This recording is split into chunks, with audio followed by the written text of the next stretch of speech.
In this video, I'm going to show you how to use Excel to graph your gas law data. So this is your typical data.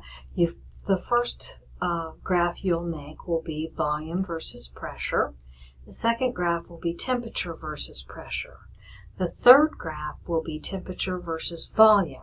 Now, I know you've got a pressure column, but you're not going to be using the pressure column. You know, it stays the same pretty much, and so you don't need to graph the pressure on the third graph. Okay, so I've highlighted the data on the temperature pressure. We're going to copy that data and move it over to an Excel. I just make the thing really big and paste it, and there we go. This is temperature and this is pressure. We're going to highlight the data and then go to Insert. We're going to insert a scatter plot. We want a plot that doesn't have any lines on it. There we go. Click on the chart elements. You're going to need to add an axis title, and you're going to need to add the trend line. More options. You're going to need the equation for the line. In fact, I clicked over here to get that.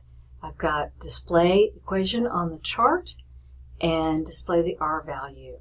You need this equation to answer number 3, which asks you at what temperature, what is the temperature when the pressure is 0, using the equation for the line on the graph from part 2. You'll need also the equation of the line to do part 4. And we're going to put our titles in. This one is the temperature. So we put what's being measured and that it's in Kelvin. And this one is the pressure. And our pressure was measured in kilopascals. That's that. And we need to put a title. This is temperature versus pressure. So that's the basics. If you want to pretty it up a little, we can change the scale down here. Instead of going to 0, we might go to 250. Oops, 250. There we go. And that makes my line take up a little more space, makes it look a little nicer.